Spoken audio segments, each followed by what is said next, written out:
এটা এক যোদ্ধা জাতির ইতিহাস,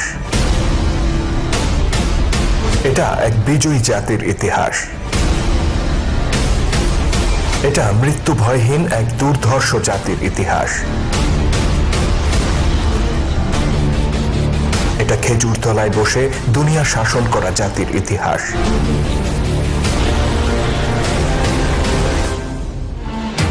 এটা আল্লাহর সত্য দিনকে বিজয়ী করতে পাগল পাড়া একদল মানুষের ইতিহাস।